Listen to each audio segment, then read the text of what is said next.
Assalamualaikum warahmatullahi wabarakatuh. Oke, di sini saya dari kelompok 3 akan menerangkan bagian bab 5 tentang proposisi. Oke, yang pertama, apa itu proposisi? Proposisi adalah pernyataan dalam bentuk kalimat yang dapat dinilai benar dan salahnya. Atau proposisi adalah sebuah pernyataan tentang hubungan antara dua konsep yang di dalamnya berlangsung pengiaan atau penyangkalan bahwa konsep yang satu termasuk konsep yang lainnya untuk sebagian atau seluruhnya.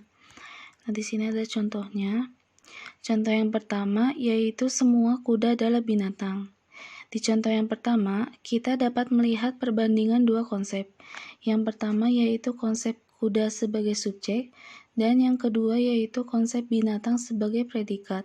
Dalam pernyataan tersebut, dihubungkan oleh copula adalah yang memberikan pengertian bahwa proposisi tersebut mengandung pengiaan atau dapat dinilai benar, bahwa semua konsep kuda termasuk ke dalam konsep binatang.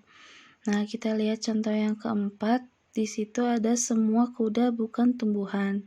Di contoh keempat ini ada perbandingan dua konsepnya yang dihubungkan oleh copula bukan, yang memberikan pengertian bahwa proposisi tersebut mengandung penyangkalan atau dapat dinilai salah, bahwa semua konsep kuda tidaklah termasuk ke dalam konsep tumbuhan. Menurut sumbernya, ada dua macam proposisi, yaitu yang pertama, proposisi sintetik, yaitu proposisi yang predikatnya mempunyai pengertian yang bukan menjadi keharusan bagi subjeknya. Contohnya di sini ada pepaya ini manis, di mana pepaya itu adalah subjeknya dan manis adalah predikatnya. Kata manis dalam pepaya bukanlah suatu keharusan bagi pepaya, karena kata manis dapat kita temukan selain dalam pepaya. Perlu diingat, proposisi sintetik itu adalah gambaran dari kenyataan empirik. Maka untuk menguji benar salahnya diukur berdasarkan sesuai tidaknya dengan kenyataan empirik atau pengalaman tersebut. Nah, berkebalikan dengan proposisi analitik, proposisi analitik itu adalah proposisi yang predikatnya mempunyai pengertian yang sudah terkandung pada subjeknya. Di sini contohnya adalah mangga adalah buah-buahan, di mana buah-buahan sebagai predikatnya mempunyai pengertian yang sudah terkandung dalam subjeknya, yaitu mangga. Hanya dengan mendengar kata mangga, kita mempunyai gambaran bahwa mangga itu adalah buah-buahan. Gak mungkin kan kita bayangin mangga terus yang keluarnya gambaran tentang hewan. Menurut bentuknya, ada 3 macam proposisi, yaitu yang pertama ada proposisi kategorik. Proposisi kategorik adalah proposisi yang mengandung pernyataan tanpa adanya syarat. Contohnya kayak Hasan sedang sakit, anak-anak yang tinggal di asrama adalah mahasiswa. Nah, bentuk standarnya sebagai berikut.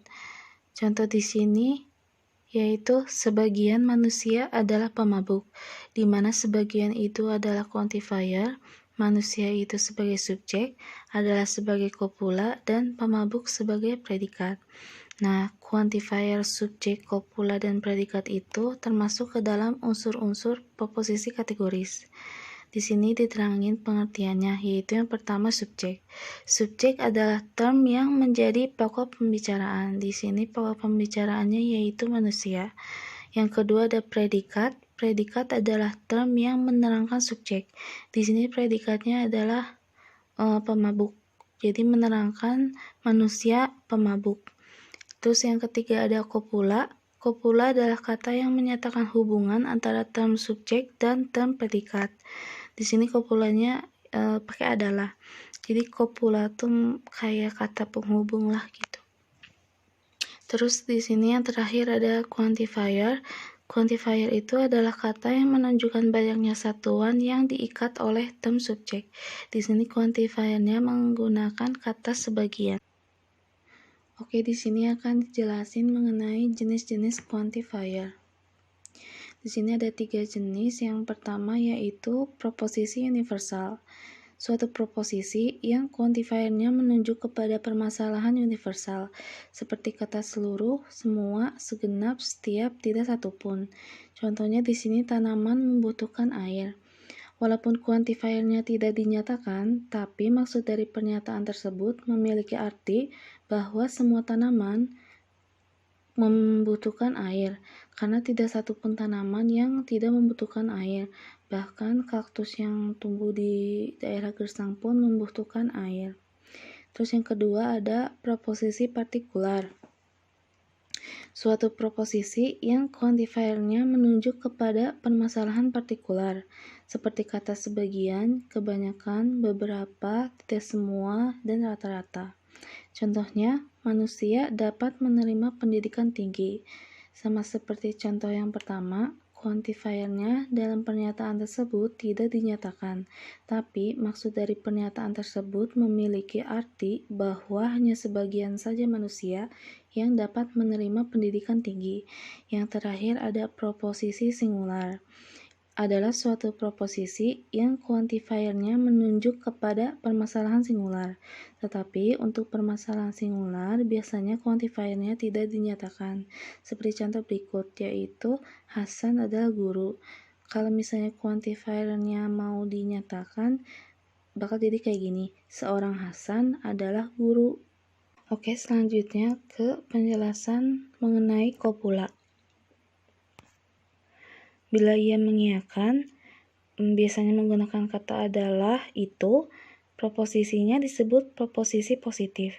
Contohnya, Hasan adalah guru, ada hubungan afirmatif. Bila ia mengingkari, biasanya menggunakan kata tidak, bukan, tak, proposisinya disebut proposisi negatif. Contohnya, Budi bukan seniman, terdapat hubungan negasi atau negatif. Kopula dalam proposisi merupakan keharusan, meskipun bisa dinyatakan dan bisa pula tidak, karena kopulalah yang menegaskan hubungan antara subjek dan predikatnya.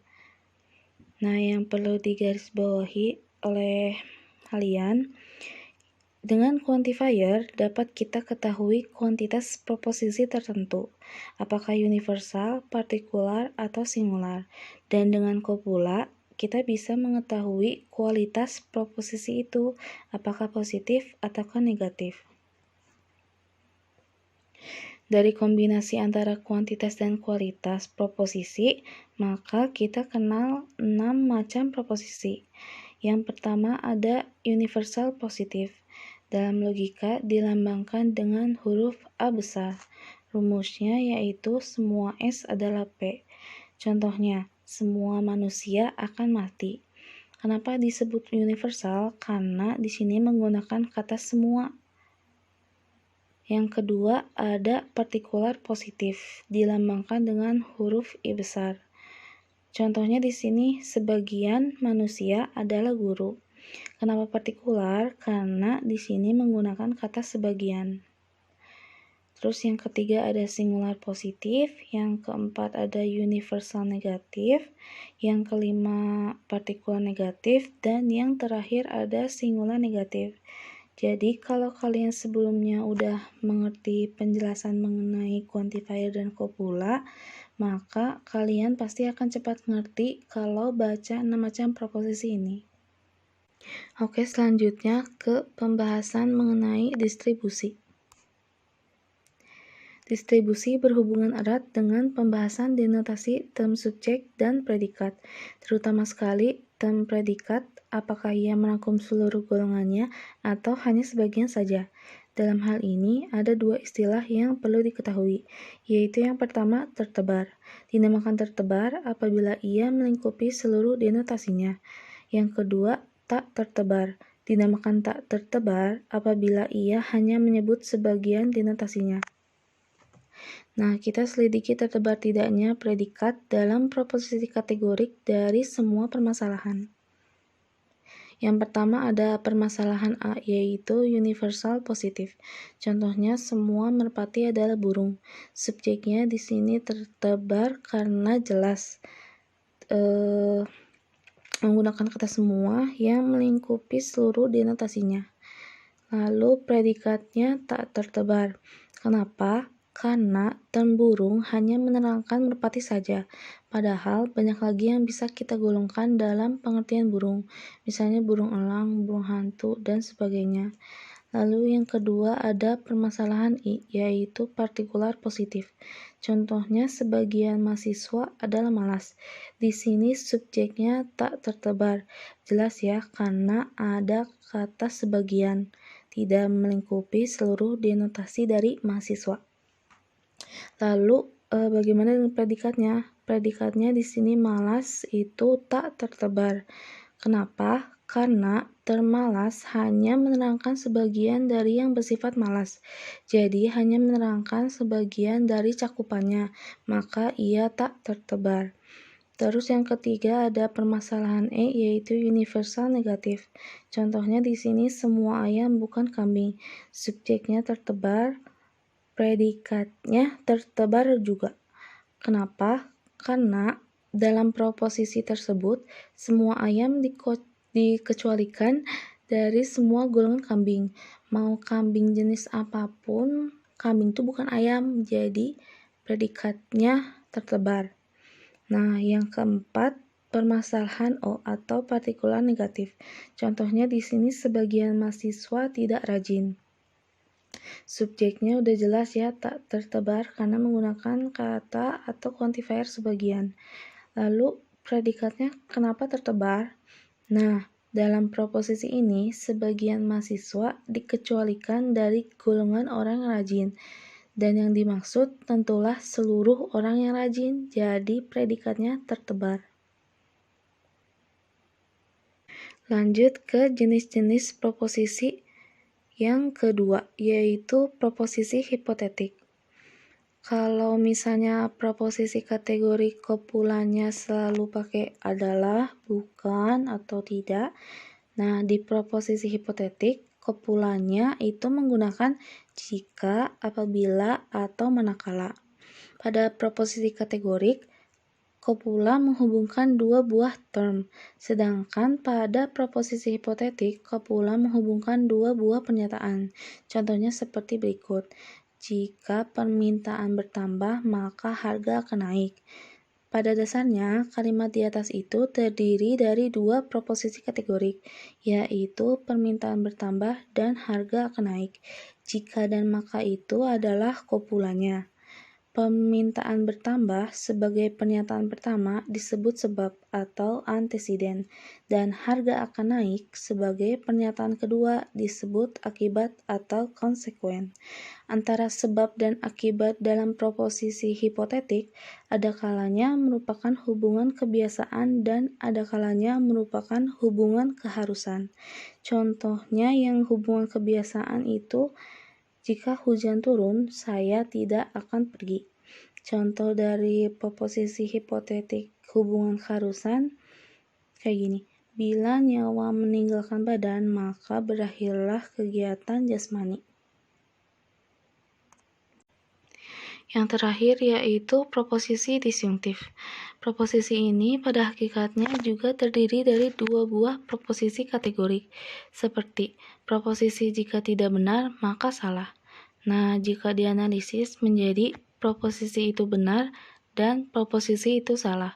Kopula yang berupa jika dan maka mengubah dua proposisi kategorik menjadi permasalahan disjunktif.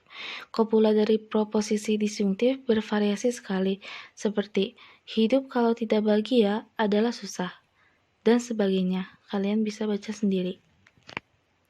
Dalam proposisi hipotetik, kopula menghubungkan sebab dan akibat, sedangkan dalam proposisi disjunktif, kopula menghubungkan dua buah alternatif.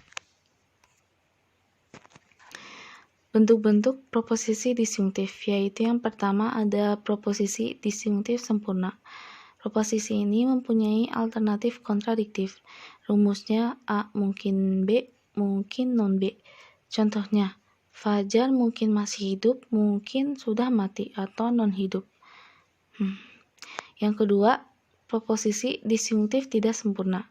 Tidak sempurna alternatifnya karena tidak berbentuk kontradiktif. Rumusnya A mungkin B, mungkin C. Contohnya, Gilang berhelm hitam atau mungkin berhelm putih. Oke, makasih ya teman-teman sudah melihat dan mendengarkan penjelasan materi bab 5 ini. Oh ya, nggak usah like, komen, dan subscribe ya. Sekian, makasih. Maaf kalau masih banyak yang salah karena saya dan Anda sedang belajar. Assalamualaikum warahmatullahi wabarakatuh.